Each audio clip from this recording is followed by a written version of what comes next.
We didn't. Okay, so now it's learn Chumash. So we need Chumash. Does anybody have Bible? There's some more Bibles here.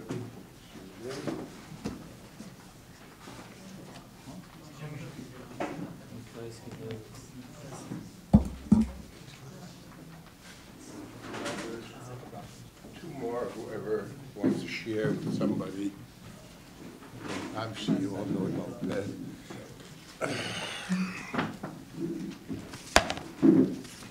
Okay, this is a series based on two Mamorim of the Beis Yaakov of Ishbitz. It's very, very unique, very special. I love teaching it because every time there's more depth and insight to it. It's together like the Pas says the Mishnah Enko Chodesh Tachas Hashemesh. So Tachas Hashemesh En Chodesh L'Malam and Hashemesh Yesh Chodesh.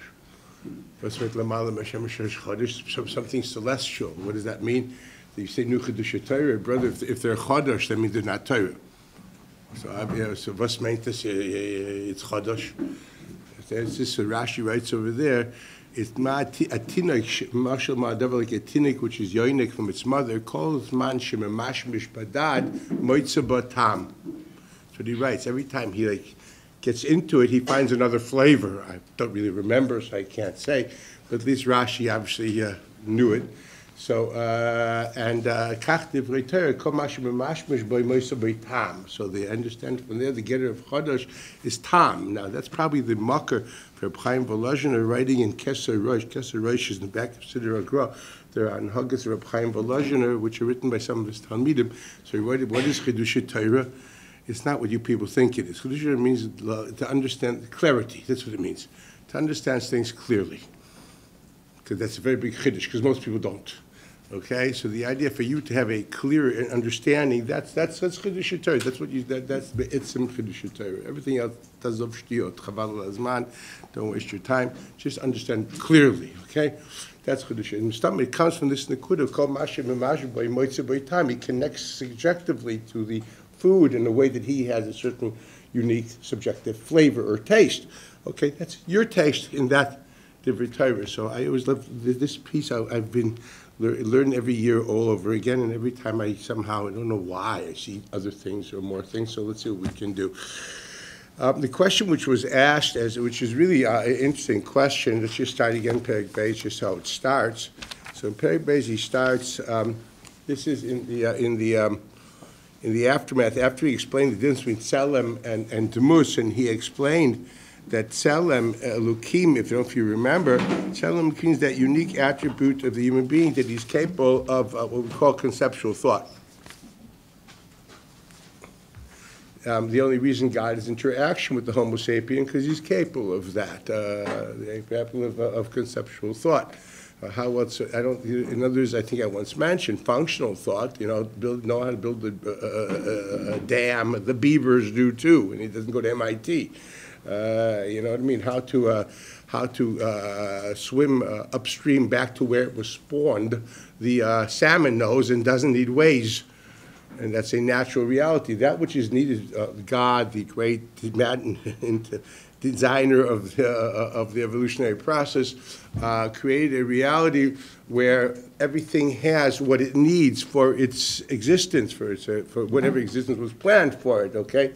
But that's what's there. Every bird has a different wingspan needed to get where it has to go, and has different beaks to get the food which is appropriate for it, and so on and so forth.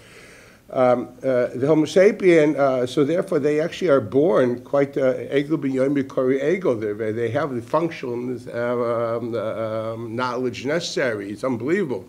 It's interesting sometimes to see, of course, for learning how to hunt, takes the cubs.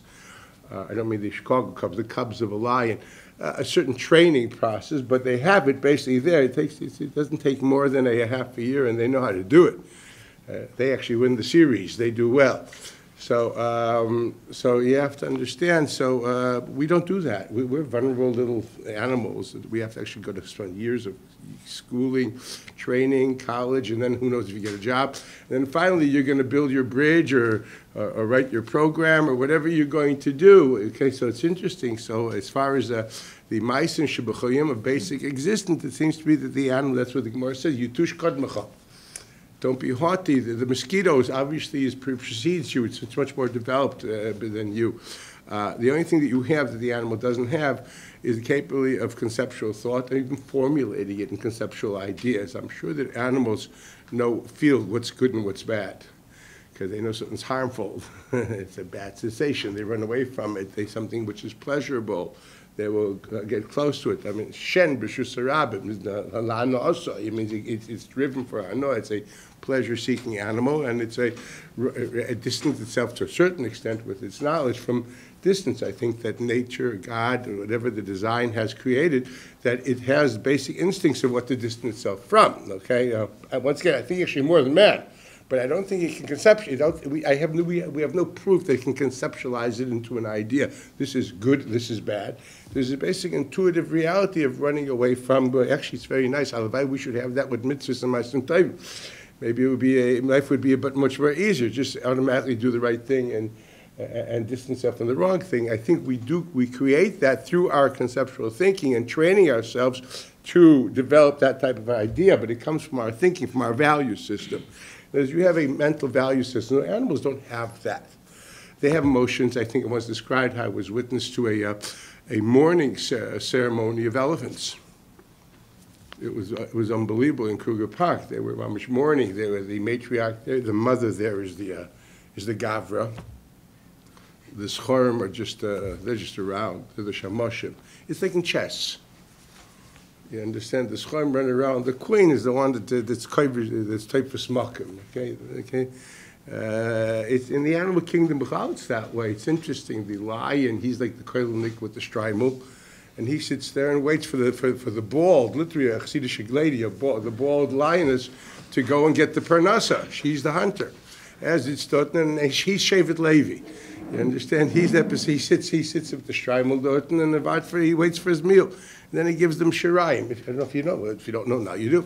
So South Africa. This is all I understand from Africa. So this is basically, they are trained to have what they need. And the obvious question is the Homo sapien has something which is really not necessary for functional thought, for functional existence, that conceptual thinking. Why do we want it? Why do we need it? Why would the grand master designer of the process create a brain which is capable of conceptual thinking, transcendent thought, etc., and so forth? I mean, I understand emotions. All animals need emotions in order to protect, to feel good or bad, in order to survive. But if you have the capability of also formulating it into profound ideas, which are quite conceptual, you have a whole different idea. They don't write literature. They have language. They communicate. They do. They actually communicate also anger, fear, love. Yeah, they do. If I saw two bluebirds, man, they were fighting over in a cave, but that wasn't love, that was lust. So I knew they had lust. Okay? They were almost fighting. It was unbelievable. It's also in the park. You get to see things when you go with the right people in the right places, not where tourists go. You see enormous things. So you really want, so they have all that. So you're Baltaiva and the animal Baltaiva, that's what it's the behemoth. Yeah, the behemoth does the same thing. You're in this, there's nothing different between you and him. The only difference is you can actually formulate it into an idea. You can decide to live by it or not to live by it. You're not programmed. Okay? And you can extrapolate from there to other ideas. You can write poetry. You can write philosophy. You can deduce, think, and make mistakes also with your logical thinking. The animal doesn't make them. His intuition says. He's not. I never saw an overweight animal except for when it was in captivity. There is no overweight animal. The only overweight animal which is free is the human being because he's not free. There is no overweight. Fat cats, they live in the Upper East Side. You understand? Overweight dogs wearing Burberry sweaters, they walk on Broadway. And I told you, I once saw it was so pathetic. This guy walking with two small little chihuahuas wearing their Burberry sweaters on Broadway. You know, it's on Upper West Side, New York.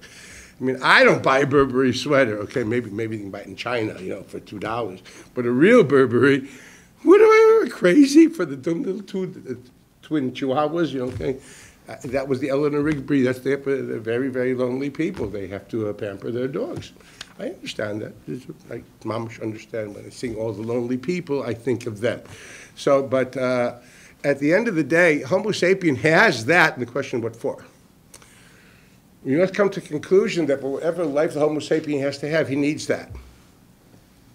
And if he wouldn't have that, he couldn't fulfill that which the intelligent designer of the process had expected this creature to do.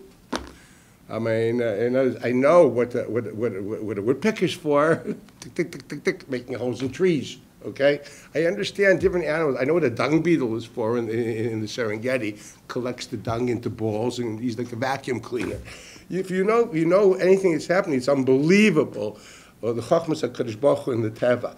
So then your question really should be, you're looking in the mirror, you have X amount of capabilities, and you really don't need it for food, clothing, and shelter, I can tell you right now. You don't. I see a lot of grubba maratzim that haven't thought a profound thought.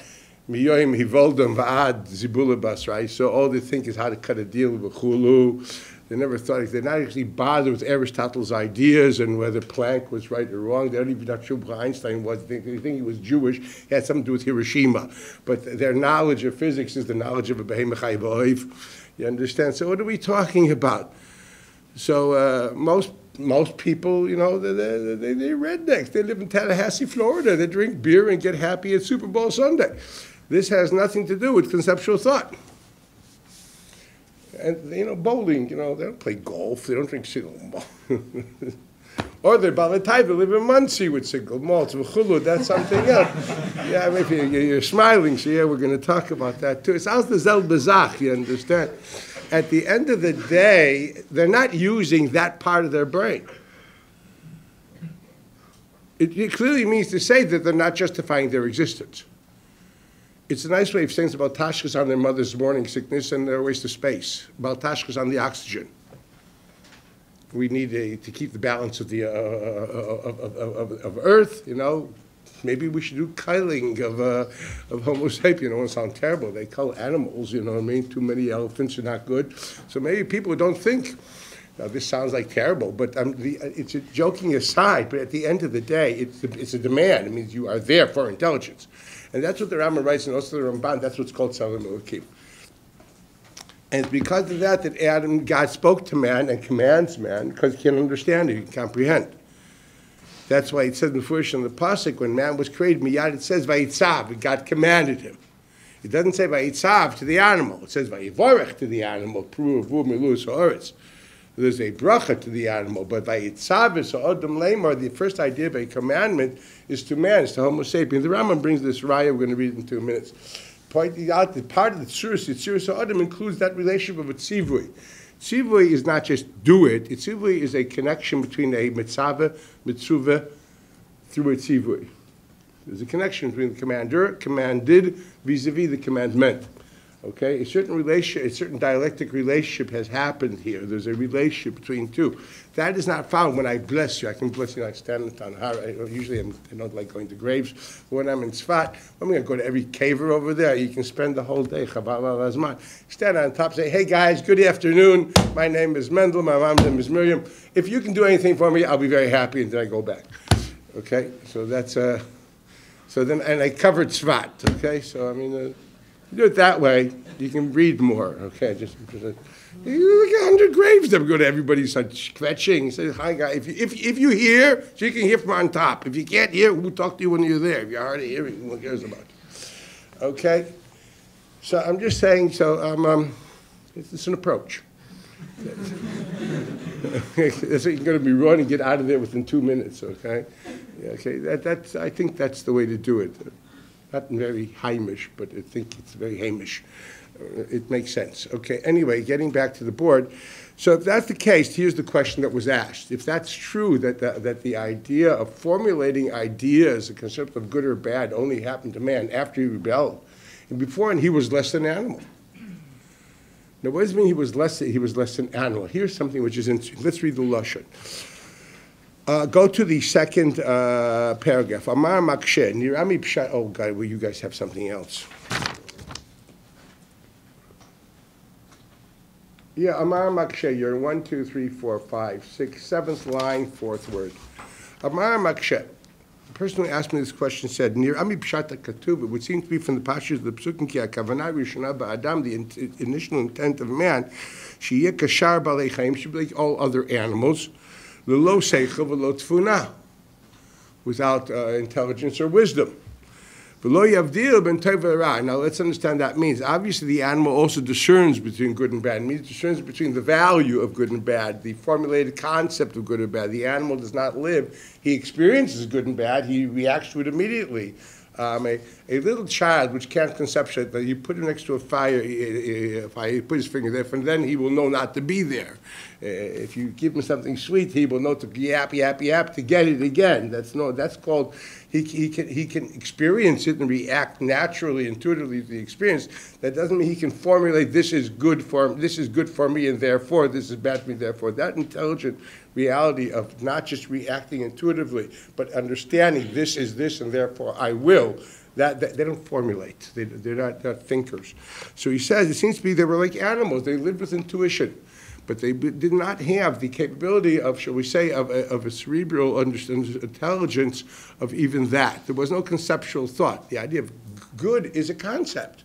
It's defining, it's a certain, like bad is a concept. You have, each person here has a different understanding of what it means. It's an idea. Animals don't have those ideas. So that's what he's saying. He's basically saying, Kishar balei chayim, lelo seichel lo tfuna, v'lo yavdil ben tov v'ra. So I have to explain this. Does not mean he doesn't discern experientially. That's totally not true. It means he cannot formulate it conceptually. Otherwise, this Rambam would make no sense. Okay, because Shehim, right, is when he rebelled, Hevilu Miryo, it was that this rebellion brought him a certain Hashlemut Atzumam Yuchet Ladam. It's only then, through the rebellion, that he attained the perfection, the unique, special perfection, which is unique for Homo sapien. What is it? What is the unique thing which is for Homo sapien? He has the capability of discerning. Once again, I mean conceptually. I repeat again, you always have to add that word because you think it's something more than animal. So I hope you all understand that animals react to things which are painful and pleasurable, good for them, and bad. Maybe I should explain the word good and bad. Good means something which makes me feel good. Bad means something which makes me feel bad. That's why, for example, I would imagine if you ever stepped on a cockroach in this area over here, in this farmland over here, it was good for you and bad for the animal. Isn't that true? You're probably going to eat this terrible supper here, which is multi-carbohydrated. It's going to be a mixture of probably burekas with noodles, with bread, and I'm trying to think of all the other carbs they put into there. And you're going to say, hey, and French fries. And you say, oh, this was good. If you'd ask me, this is terrible. This is some of mother's. Okay, if you ask your nutritionist, you say, you're mad, man. Get an apple. You know what I mean? But that's what's called good, right? What's good? A good French fries, good, thick, industrialized hamburger, which God knows what's in there, okay? And obviously Coca-Cola, which creates corrosion even on metal, okay? So you're obviously going to drink that, and that was a good supper. So the word good is a subjective thing, because it's nothing more than creates a certain sensuous feeling, which you translate, makes me feel good. You makes you feel good. That's what good really is. There's no objective good. The word good is by definition subjective. The word bad is by definition subjective. Here, there's nothing more that I can say than Adolf Hitler. He murdered my whole paternal family, literally.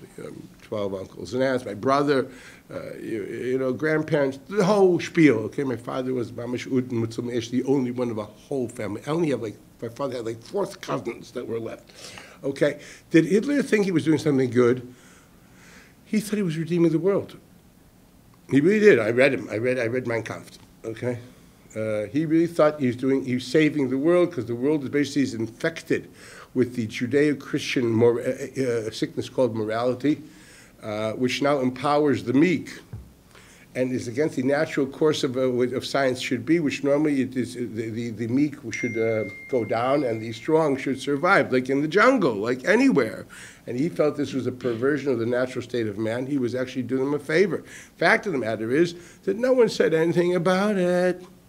So whether you know it or not, I mean, I think they actually thought that the Allies, we're not going to get involved in this, but do what you want to do. You know what I mean? Let's face it. I think he was sure that 500 years later they give him a medal. He definitely thought he was redeeming the world. He thought he was doing a good thing. When he said that my brother was vermin, he meant it.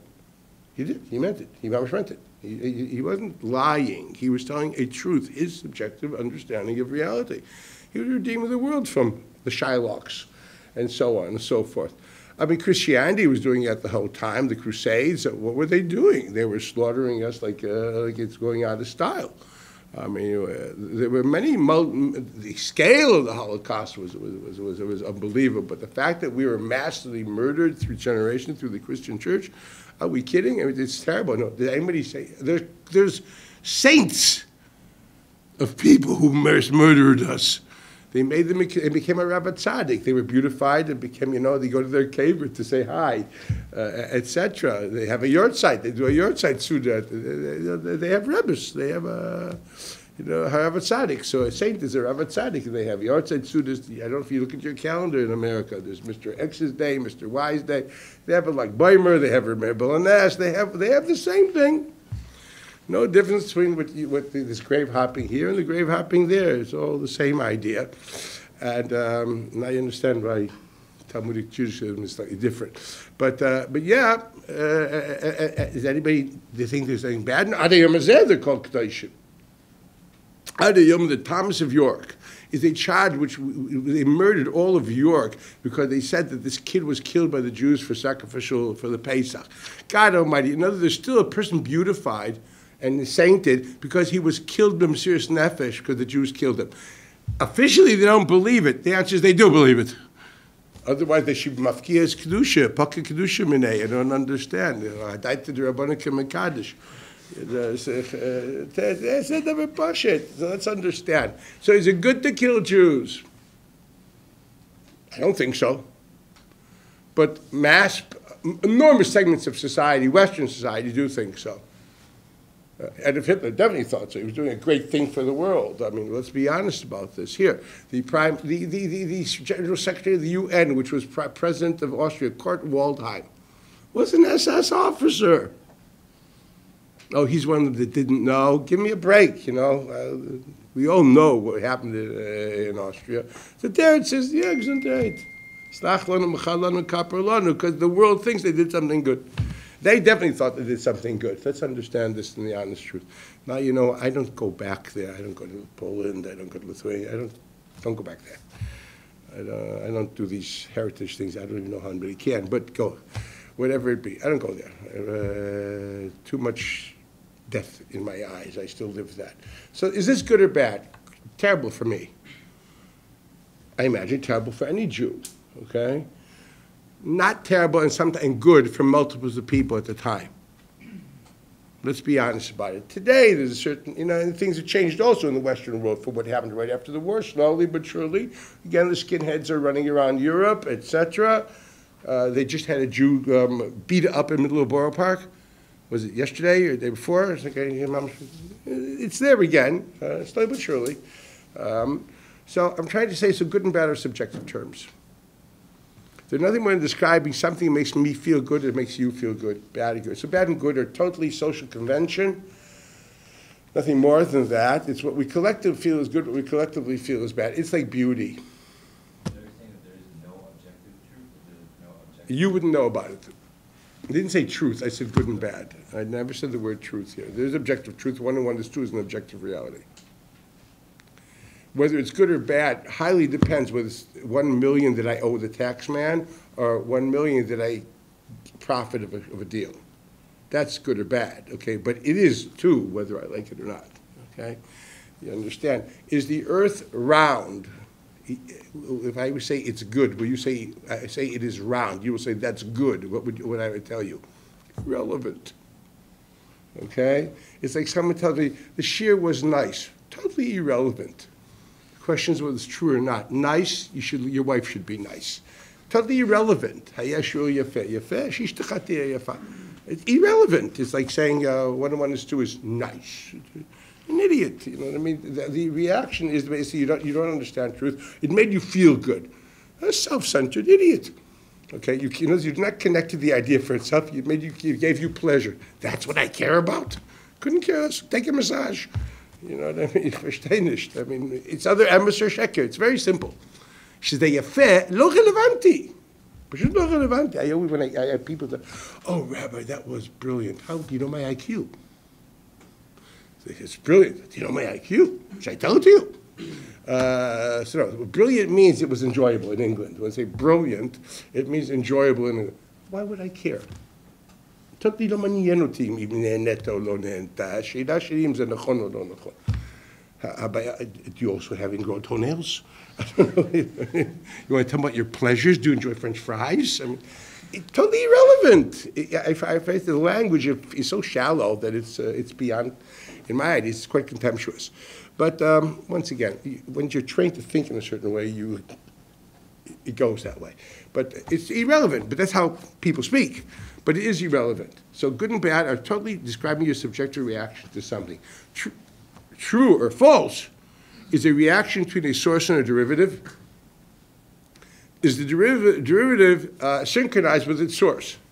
If I say apple tree and it grows oranges, and it is an apple tree, that means there is a non-true phenomenon. Or if I see this and I say, wow, that's a cup of water, which means to say my perception of this is not synchronized with what it is. Okay? Therefore, I think I'm going to drink it. It's actually a microphone. Okay? So in other words, that's what happens is that when you say something is not true, that means if, let's say, for example, your perception is not true, because you perceive something X and it's actually Y. You thought this person is a Talmid Chacham. He's actually Chamar Neisesvar. Okay? So, I mean, what's a Talmid Chacham? Talmid Chacham means one thing. Chamar Neisesvar means something else. Why is not the same thing with good? You perceive something. That is totally subjective. Because good by definition means subjective. If it's good for you, it is. Do you feel good about something? So it's good. Why does feeling? There are things that are objective. What? There is nothing objectively good. Health not objectively good. There's not, what? Why is health not objective? Health? Why would it be good? Some people love dying. It's a subject of how you feel. It's not good. Is it good to live? Many people will say yes or no. It depends on who. The word good is subjective. Good is a word describing your feelings towards something. By definition, there are people which would love not to live. If you were a slave living in the South, okay, being whipped and I don't know, violated by your master, would you want to live? You're sure that living life would be good? Many of them probably wanted to commit suicide. How many people did not preserve their health in camps and put their faces on the wire in order to be electrocuted? It's totally subjective depending on the situation. No one cannot say, by definition, if toiv means something that makes me feel good, so it depends on my situation. So me is not you, you is not, I do not share toiv with anybody. If something is good for you, it's for you. Something good for me, it's for me. When I say there's a collective toiv, there's a lot of people that react in the same way, but each one for his own reason. There is no real sharing between the toiv. It happens to be a lot of people react the same way, but I react because of my feeling. Unless you think we're all programmed to feel the same way. I think as a Baal Bechira, I feel different things than other people. I definitely do. I experience other feelings of toiv and ra than other people. No question about it. Here, the person which coerces somebody, screams Shabbos at someone riding a car, and because of that, it makes him feel not comfortable. What do you want from this guy? He don't even know what the Shabbos is. He couldn't care less about Shabbos. It's a biblical error. It's a fossil. Why would he care? He thinks it's good to go to the beach with his girlfriend, and you're screaming Shabbos. You're a nuisance. You're bad. And I don't know, but some people that are doing this will think they're doing something good, right? I'm being Mekayim mitzvah if they think they're Mekayim. This is not a place to talk about that. Or they're venting their frustrations, which releases their hang-ups, which is very logical. That's good for them. So it's very good for them to vent, and very bad for the other guy to hear it. So this is the way it is. Toiv and Ra are totally describing a subjective reaction to something. That's all it is, yes. So the pasuk says, "Vayar Hashem ki tov." That means no, that means that he also felt good about things. That's subjective in regards to God. Yeah. What's your problem? God felt it's good. And even if God feels it's good, doesn't mean it's good for. I fail to understand what it means. It is good for God. Now, there's a new question. Does religion demand that you should train yourself to have God's values? Yes, that's a mitzvah saseh. So it's not an automatic. It's a mitzvah saseh called v'alachta b'drachav. But without a mitzvah saseh, so that would now be, it would be, you are commanded to train yourself to have the same reaction to things as God has. So it's once again not objective. It's stable. One thing you can say about it, it's stable. It's something you all have. You are commanded. That's already not. You are commanded to train yourself to be a person to react in that way. Okay. Now each and every one of us is commanded to, but it's not an objective reality. Each one has that. You're fulfilling your command. Subjectively. Yeah, of course. There is no objective good. Can I move on a bit? This is just like a, I thought this was obvious. Okay, but when we talk about right or wrong, good or bad, what does the word right mean? It means to say that if you have, for example, you have a you want to get to somewhere or you want to do something. Okay, is this the right way of getting there? Is this the way which will get you there in the right way? Or are you circumventing, going around in circles? That's very clear. You have a point of exit, you have a point of entry. Are you going there? That's right, okay? Once again, source and a derivative. The source is, I want to get somewhere. The derivative is, how did you get there? Did you do the right thing or the wrong thing? That's fair. So when we talk about right or wrong, I can understand, yes, it depends on the source. Okay, compared to the source, the source, is this right? As I said before, apple trees should be growing apples. If apple trees grow oranges, something is awkward. Something is wrong, okay? We're not going to say it's bad. Maybe you like oranges. Bad or good will not be relevant. Is it something wrong? Yes, it's wrong, okay?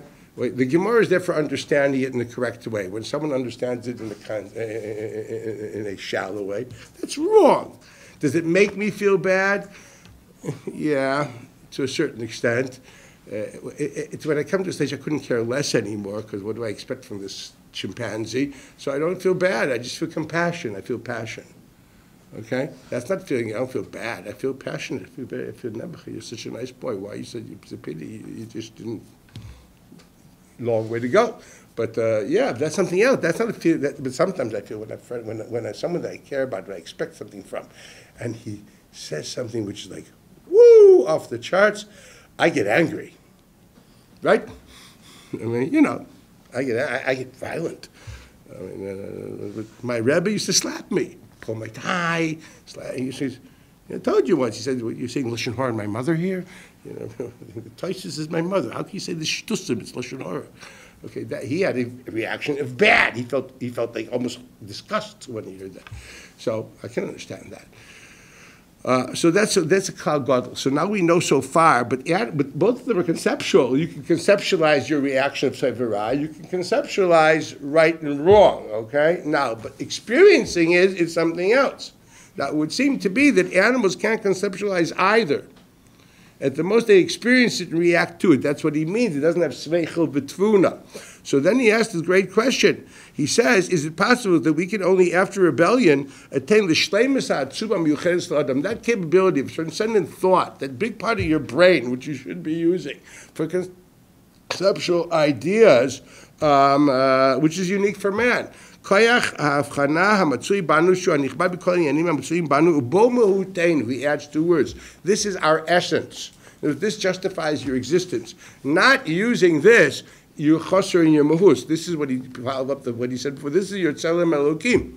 Tzelem elokim means exactly that. You're capable of thinking in a conceptual way as God is transcendent and capable and does that.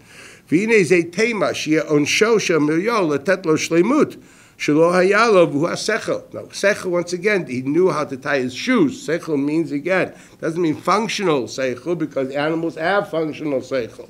It means conceptual thinking, okay? Let's get this straight. It's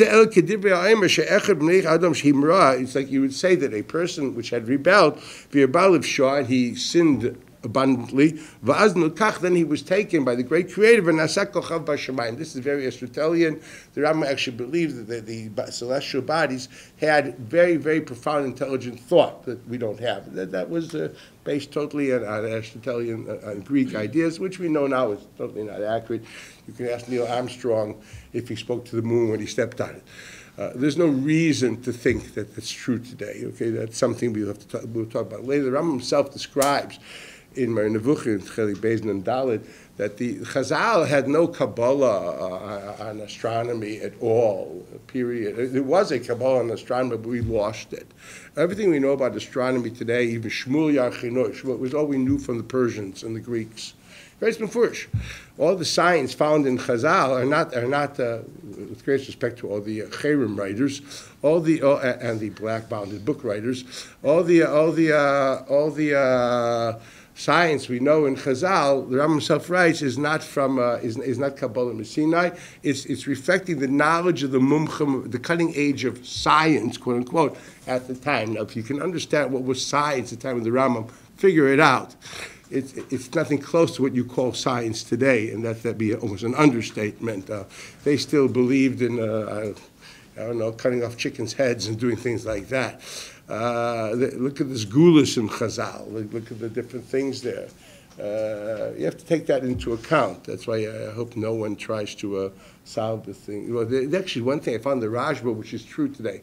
He writes, so the Rajba writes that smer shel tzaluv, the nails used for crucifixion, is actually a remedy for joint pains. It's true. It's copper. That's why, because copper is used to remedy rheumatism. That's actually found today. People wear copper bracelets, and it alleviates rheumatic pain. It's actually true. This is my story. But at that time, he didn't know it was copper. I thought it was masmer shel tzaluv. You understand? So you go find someone that's crucified. You know what I mean? So Bismani, I guess they kept this crucifixion nail, you know, in the family. They found some guy on there that was crucified. So he writes the Chuvas Rashba dealing with the with kaporis. He describes that it's derech ha'amoiri and it shouldn't be done. He says the only thing which is not derech ha'amoiri, although we don't understand why it works, if it's baduk and menusa and it does work, so there's no issue of derech ha'amoiri. But just running around with a chicken, we don't know it works, and there's no mucker for this. He calls it derech ha'amoiri. Beis Yosef, because the Beis Yosef brings this Shuv Siraj, but you can look it up.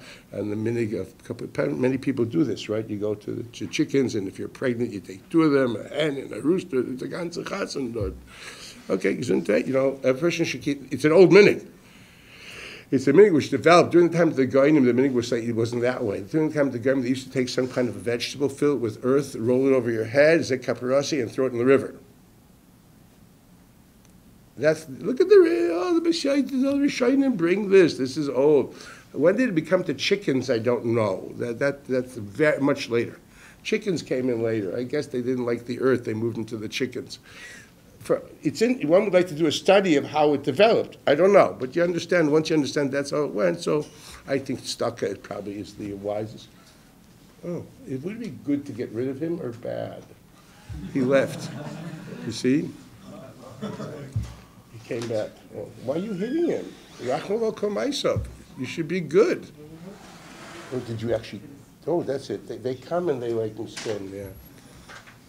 You know what happens with that? They turn over. They're dead. Yeah. I come out in the morning. I like three of them over here on their backs.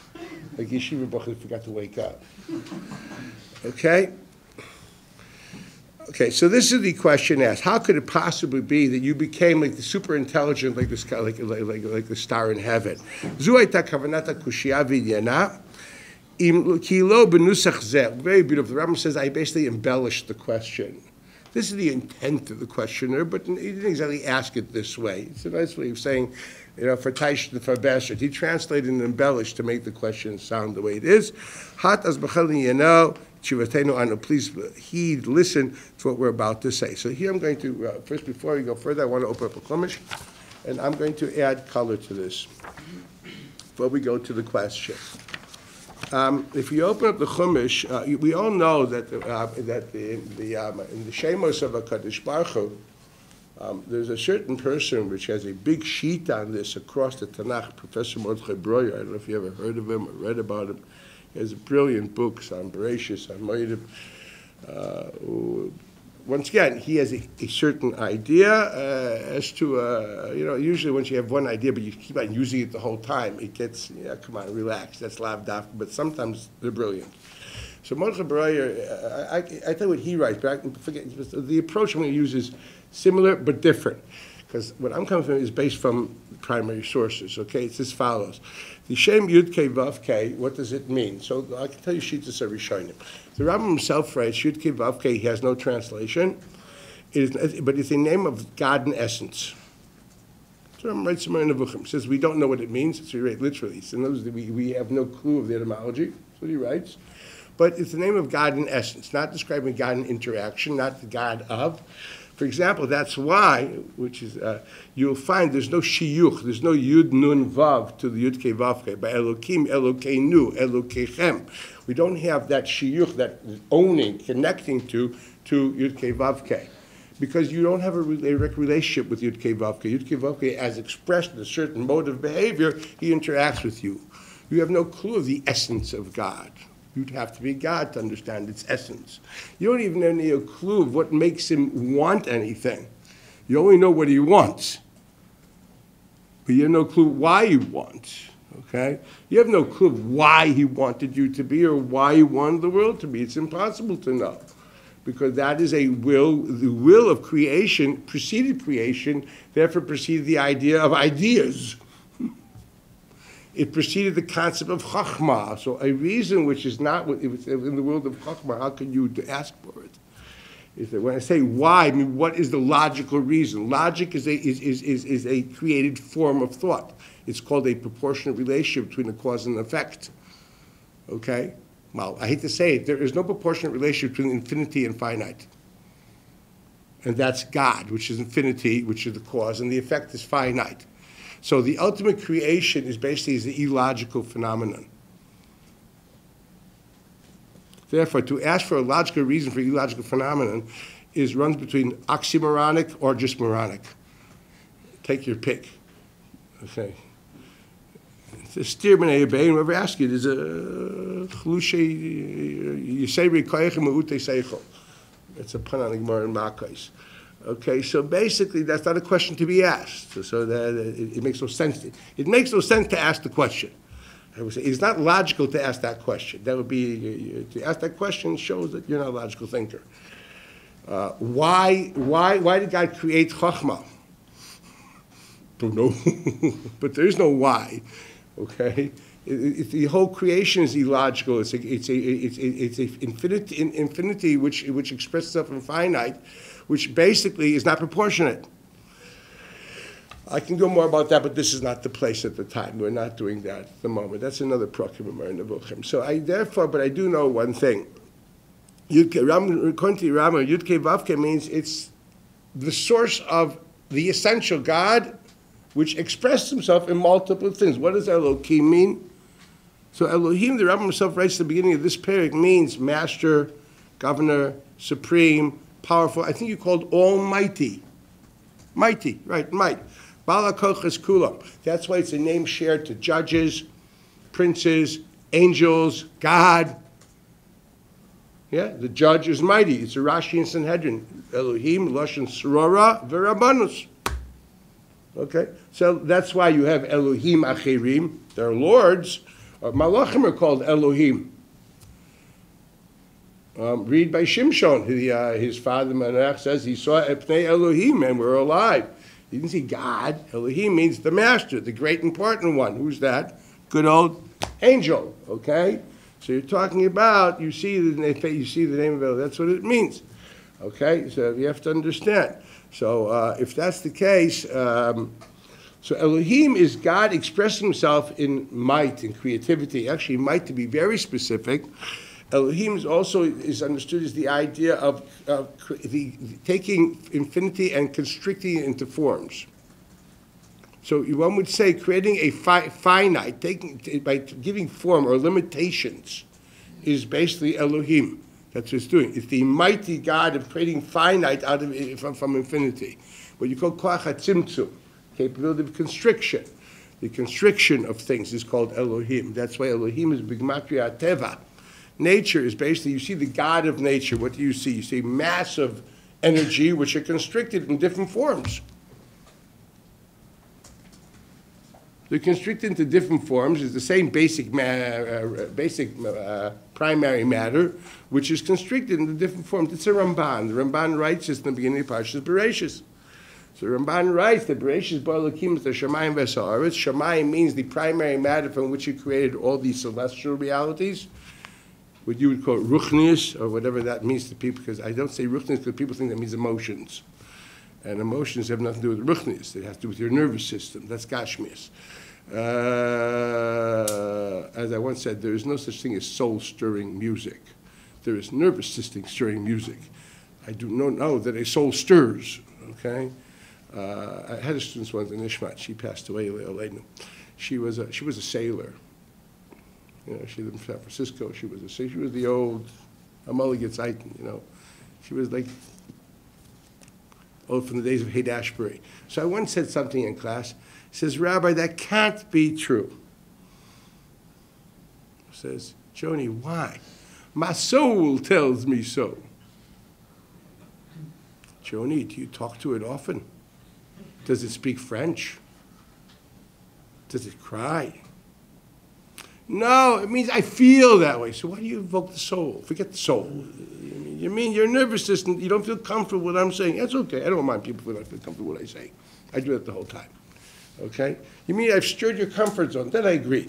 So what soul-stirring music really means, it means music to make you comfortable with. Music which will inspire. What does inspire mean? Relax you to go into some dream as if you're standing next to the Gra. Okay, and it allows you to some people use chemicals, try mushrooms, and some people, you know, like Alice in Wonderland is a beautiful story. If you know Lewis Carroll, man, that's like, you know, all of a sudden you see the Mad Hatter, you know, and all that. It's like, you know what that is. You don't know. That's a chemical. Okay, yeah, you see, it's a certain acid, which used to be, whatever. It was actually called acid. There was a song on that called Lucy in the Sky with Diamonds. I don't know if you ever heard of that, Beatles. Okay. Anyway, so that was a Rosh Hashanah, LSD. Okay, so, or there was a song by Peter, Paul and Mary, Puff the Magic Dragon, live by the sea. You don't think it means the Yamatichon, right? That's capital C for cocaine. Okay? If you don't know, now you know. Okay, so that's the end of the day. So we're talking, so that's something, that there's music that makes you feel comfortable. Inspired means I am now in a certain mode of behavior, which I'm vulnerable to be told certain things, and I think I'll growing wings. I'll be Icarus. I will fly next to the sun, and then they will all melt, and I will drown in the water. It's true. That's what inspiration actually means. Like, I know, I inspire. I do. I know I do. So I know what it is, okay? These are all reactions. So the klal is, if you come for something emes, then the inspiration of emes is tremendous. But when it's a chaysa de katra, which was born by B'kamadaf test, which means a sack full of air, which inspires you, you poor guy, you left up in the heavens with air. That's all you have. So inspiration alone doesn't look the soul. It can mean inspiration of the Satan. It can be inspiration of Yetzer Hara. Inspiration alone is a tool. It's a certain psychological tool to get you into a certain openness, vulnerability, whatever it be, allowing you to have either a mind-expanding experience or a more sensual experience. The different things that you can inspire for multiple things. Okay, those are tools. It's what are you inspired to do, and what inspires you is the question on the table. So if it's MS, bravo. If it's just a bunch of demyonis, you poor kid. You and Alice in Wonderland, read Lewis Carroll.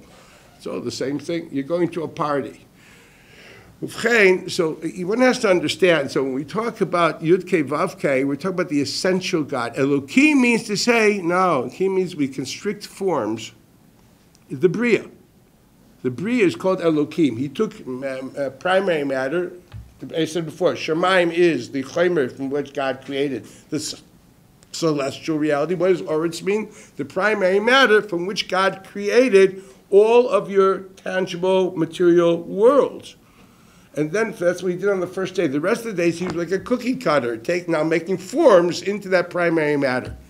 That's why the Ramban said that the word bara only happened on the first day. Afterwards, vayomer yehi, which means he had his celestial cookie cutter. Now we're making dogs, cats, whatever it only be, out of the primary matter. It's like in kindergarten. I mean, obviously just a mushal, but that's what the Ramban writes. Maybe you should read the Ramban. It's the first Ramban in Bereshit. So what is this? So Yud Kei Vav Kei means Elokim means who created form, matter. Matter is form. Has form. There's no matter with no dimensions.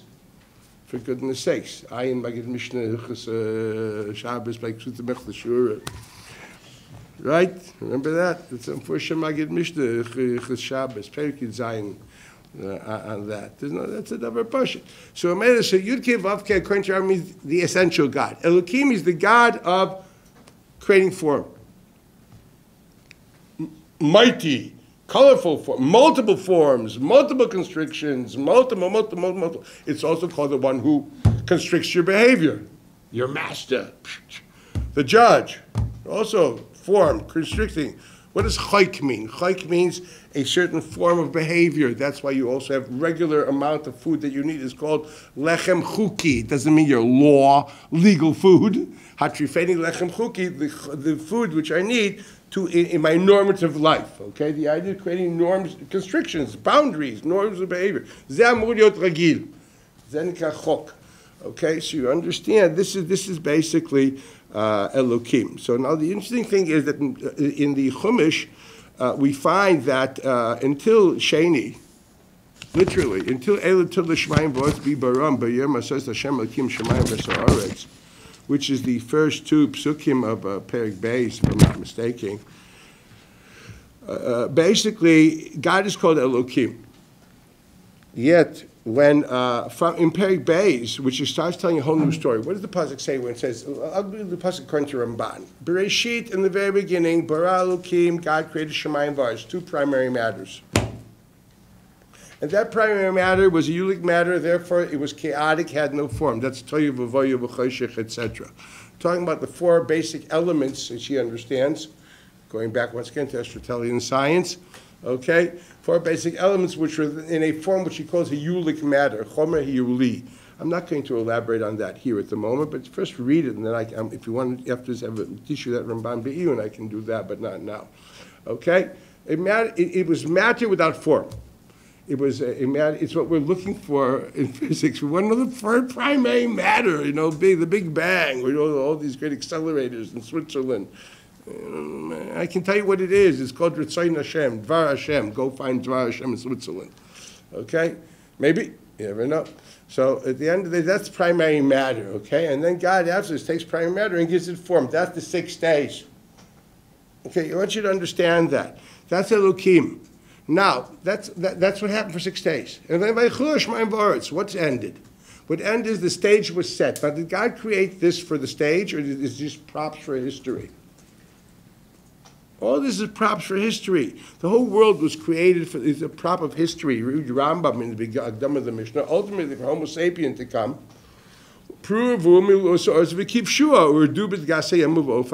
whatever that means, I'm not going to explain at the moment. It means that the Pasuk basically says that man is the player which is going to give meaning, purpose, and direction by utilizing the world around him, either through thought, through action. It doesn't mean creating computers or being technological the way a certain great rabbi once printed and wrote. It means they conceptually understand, because we have to understand science, we understand philosophy, we understand the meaning of things. There are things that will never meet a Jew.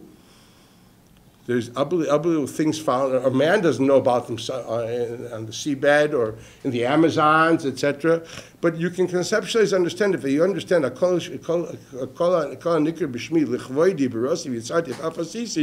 and when you see something, you can realize that it enhances your avon of elukus. You just gave it meaning and purpose. Why there's so many of it, etc. This you'll never know, but you understand there isn't one object in this creation which doesn't have within the unique covered Shemaim. It's a pasuk in Yeshayahu, and he was an honorable man. So we understand that that's true. So when you, brother dear, I mean, honestly, that's why the Rambam writes, the derech ta'avos Hashem is by looking into Ma'asav u'Bruav Aniflaim. Get yourself a rock collection. Collect leaves. I don't know what I did. Leaves, rocks, fireflies, you know what I mean? Butterflies. I did all that when I was like 8. It was great. Your parents, you should die. I don't know what your parents did. You take your children to the zoo. You take them to the planetarium, please. You take them to aquariums. You know what I mean? Yeah, show them Chachmas Abayre and see mice v'bruv on the flame and say, this is God created this unbelievable world. Yeah, I think you should give a mitzvah bachim either a microscope or a telescope. Okay, it'd be a great idea. Teach them Abbas Hashem through Chachmasa Yizbarach. That's the basic, that's how the Rambam writes. It could hypothetically be an unbelievable tzura of developing that, because that's what the Rambam writes. What's Abbas Hashem? Being so acutely aware of God in nature that you're very thirsty to understand what is God and what did he say to us. That's what the Rambam writes. So to introduce a little boy, you're not going to teach him philosophy. You teach him that there is a God by experiencing it in the world around him. And he understands the enormous chokhmah is where the Rambam writes there. You're supposed to be aware of the complexity of knowledge of science. That's what the Rambam writes. And you feel yourself that's what you're supposed to feel. Would you believe it? That's your reaction to science. You're supposed to see God in science. Science is not a stira to lukus adraba, but it's the klei kibble for it. Anybody sees the stira like correlation of the shimish kivachulu. This is stira adraba. Rambam said that is the tool. That's the tool that every John, Dick, and Harry can do it. That's a Rambam. It's idea very base. That's the vehicle for Ava and Yira kimavur berambam. So in Mela we understand.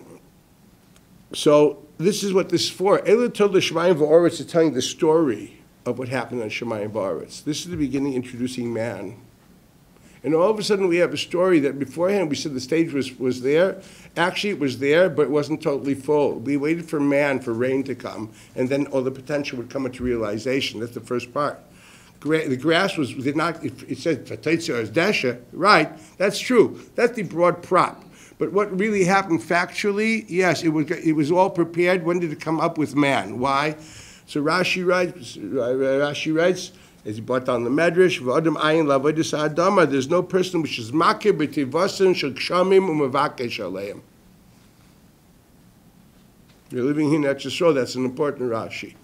Until there's a Adam which is makir b'tivasin shel kshamim u'mevakesh aleim, the grass is not going to come up. Unbelievable. Okay? But once he did, it came up. Okay? That's the v'shtei da. And then all of a sudden, it's interesting to look, this whole El Toldus is talking about man, and suddenly we describe how God made him, and where he put him, and basically he gave him a wife, he was bored, he couldn't find, he was defining reality, he did speed dating with the animals, finally he got him a wife, whatever happened here, and then all of a sudden, that's Perek Beis. What's God called in Perek Beis? Constantly, with no change, Yud Kei Vav Kei Elokim. And then in Perek Gimel, when the curious lady talks to Mr. Nachash, wonder what he looked like, but obviously he was a very intelligent animal at the time. He went through more metamorphosis. Now, well, we can do Mikra or Belazar and say this was Satan, which looked like a Nachash, but the Pashtus is Kimavur B'Mikra. Yeah, it was a Nachash. The Nachash had to then walked on too, and obviously could communicate to the lady. It's very interesting. It was very Orum B'Kol Achayis, and whatever the story is, I'm not going into fact or I don't care about that at the moment. Let's hear the biblical narrative, and he seduces her to eat this, and all that's very true. And he's still called Yud Kei Vav Kei Elokim. When did it stop being called Yud Kei Vav Kei Elokim? You know when it is? At the end of Perek Dalet, when he gets thrown out of Eden. When that chapter of history is finished, God is not called Yud Kei Vav Kei Elokim. From Perek Dalet and further, When man goes to his next stage of existence, he's now outside of the garden. He's called alternatively either Yud-Kei Vav-Kei or Elokim. Why? This is not my makom at the moment. The name doesn't come together.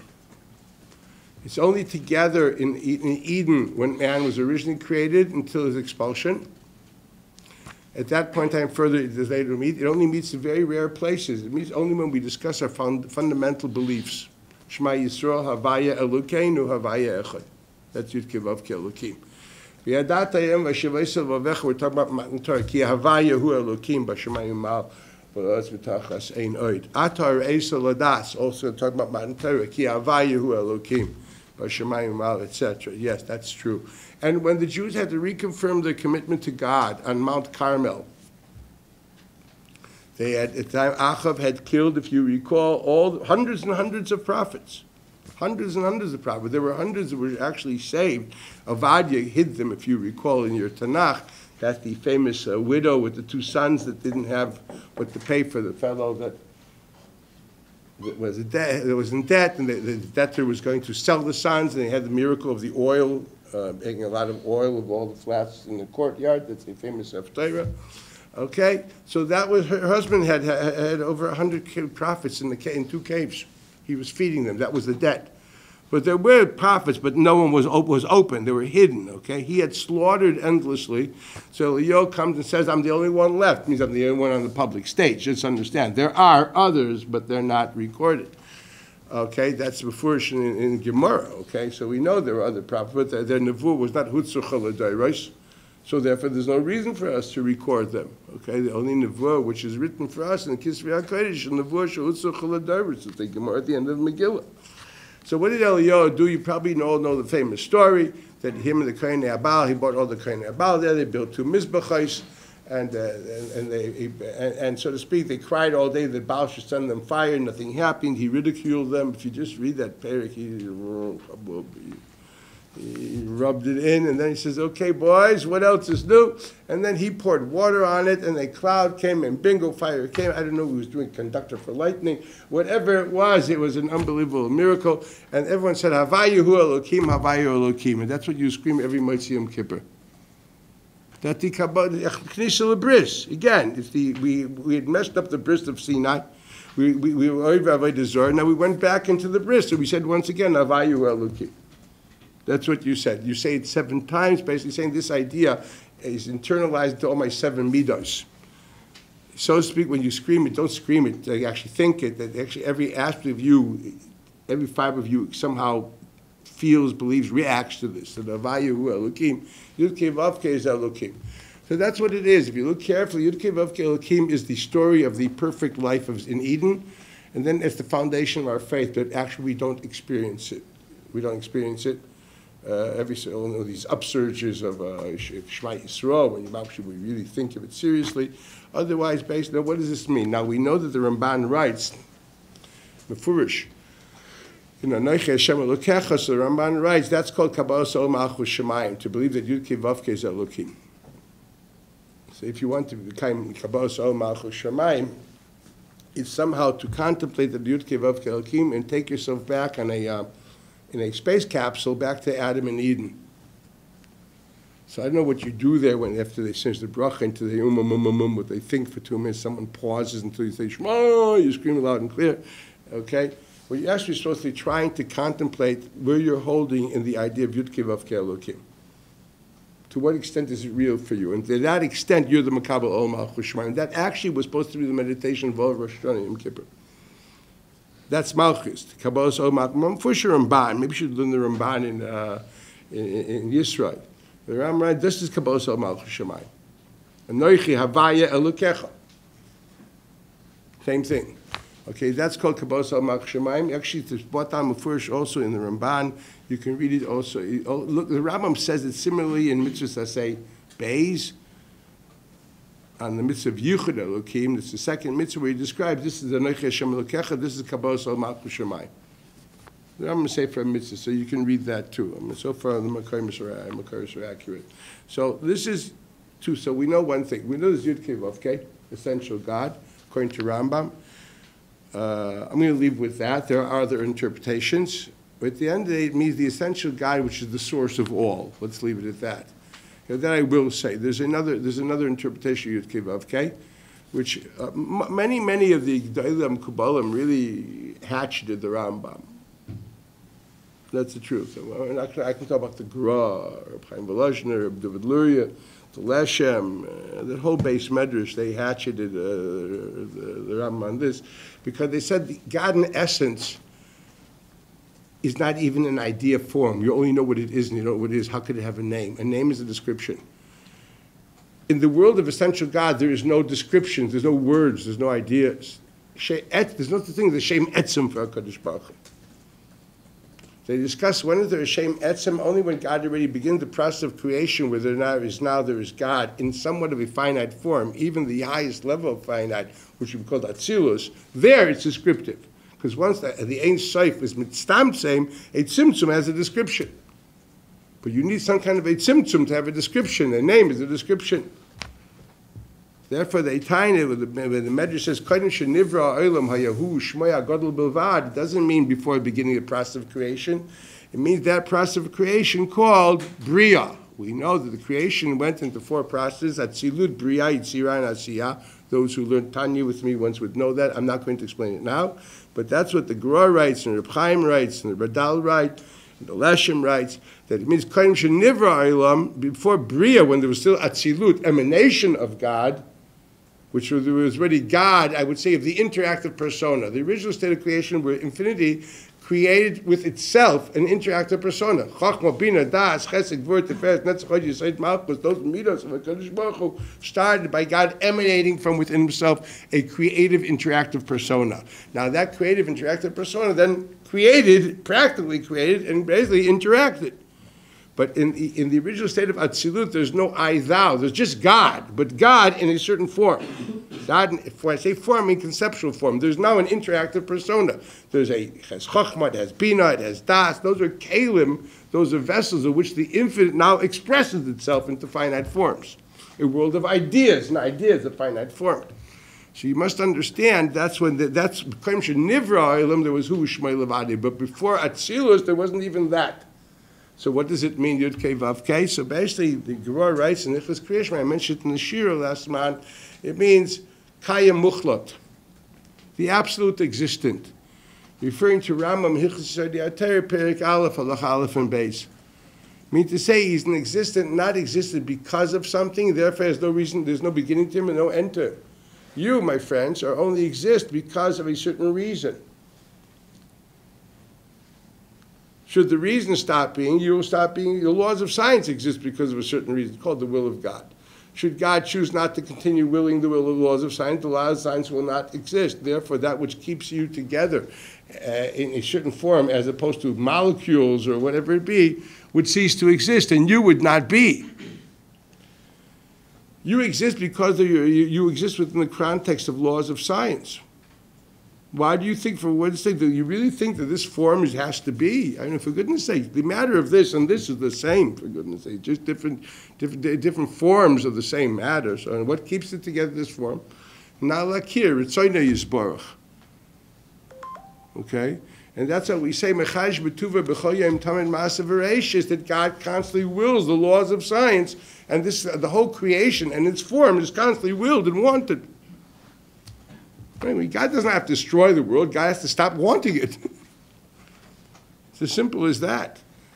Well, you said that in Siddur, Mechash B'tuva B'choyim Tamid Ma'asav V'Reishis, that means God has to constantly want Ma'asav V'Reishis.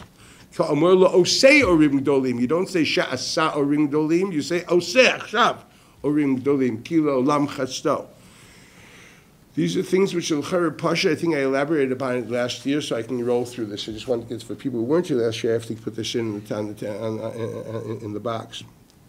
So Yud Kei Vav Kei, it means either from essential God or essential source of reality. Elokim is already the forms of that source. That source emanated, created, and then there are forms there. The world you live in, you do not experience the energizer. You experience the form. Example: when you ever saw a film, no, Heintige Zeiten films are built differently. They're digital. But once upon a time, what were they? They were basically celluloid, like film, which had certain shapes in it, and you shot through it light, and then what happened on the screen was a picture. Great book called Illusions. You should read it. By, what's the name of the same guy who wrote Jonathan Livingston Seagull? I forgot this name already. It's an excellent book. There's also a book, The Diary of Messiah. Okay. Remind me and I'll tell you the name of the guy. You'll probably look it up here. Look up Illusions and you'll see it. What? Richard Bach. Richard Bach. No. Richard Bach. Could be. Yeah, Richard Bach. Could be. Could be. Yeah. Try it. So basically, so what actually the truth is, when the man's sitting behind, what's really there, it's the same energy, but going through different tzimtzumim. So it's the same light going through different tzimtzumim, different shapes in the film is going to give you another picture. So when you sit with the old man with the baseball hat shooting the light, what does he see? Yeah, boy, there's nothing, man. This is light, man. Yeah, in this film. Yeah. So does he give it? What does he think about what's on the film? So garnish. It's light. And there's a tzimtzumims. But the guys inside the movie house eating their popcorn next to their friend, they're salivating. Right? They have hormonal, emotional experiences. Mamish, blah, you know what I mean? It depends where are you? Are you in the dark room with the bald guy with the baseball cap, which is shooting out the light? Or are you inside the theater with your friend and you're looking there at Scarlett O'Hara and Gone with the Wind? Okay, that is so old your mother wouldn't remember it. Okay? So that's basically, we have to do Mariv, so I gotta let you guys go. So this is basically what Yud Kei Vav Kei Elokim. You know what Yud Kei Vav Kei Elokim means? It means he perceived the old man in the baseball cap. The Adam in Eden didn't just see the movie. He saw the movie through the perception of the old man with the baseball cap. He saw the creator in creation. He saw the author in the book. He saw the sculptor in the sculpture. He saw the artist in the painting. He saw cause and effect. He didn't just see a dog. He saw the Dvar Hashem, which is Mechayim Mahava, the dog. You understand? Well, that's what this is it's basically Dvar Hashem. So that's how he related to it. You see, it's like you live with, if you would take food and understand what food is really for, and that's how you would live with it, there's no way you would overeat. You only overeat because you decide food is there to nurture your psychological hang-ups and you're bored, tired, nervous, angry. So you start evening the cake and evening the ice cream at 3 in the morning. Okay, whatever you do. I mean, I know I used to do that too, you know. I mean, somehow you always cut, you always cut it diagonal, so you always keep somehow it's finished. By the time you think it's finished. Why? Because I couldn't fall asleep. I had something on my head, what happens to me quite often. I walk around, you know, thank God people are asleep. I walk around thinking, and go to the fridge. You know how I lost a lot of pounds? I stopped, don't go to the fridge. Very simple. Okay? That's a never push it. That's all you have to do. You have to decide certain hours. That's it. Ad kan Shabbos HaGadol. There's no fridge after a certain time, and that saves a lot of problems. You're young. You'll learn. This is why? Because my perception of food is not just for nurturing me. It's for other things. That's why you have hamburgers and French fries and Coca-Cola and all the other garbage food that you eat. These stuff that they poison you with in the office before a shiur, with all these sugars and carbs. Oh, brother, your dentists love Rabbi Lapian. Okay, I promise you, your mom's going to kill you when she sees the bill. Okay, but that's the way it is. But I understand. I was also young. Still am, to a certain extent, you know, but I don't do that anymore. Okay, I have my vices, but not that. Okay, but what's this from? Because you don't see Siba in the Teitzah. You don't even see it as a Teitzah anymore. You see it as an independent reality. And because you see it without its Siba, you see it independent, you give it its own meaning, which has nothing to do with its real meaning.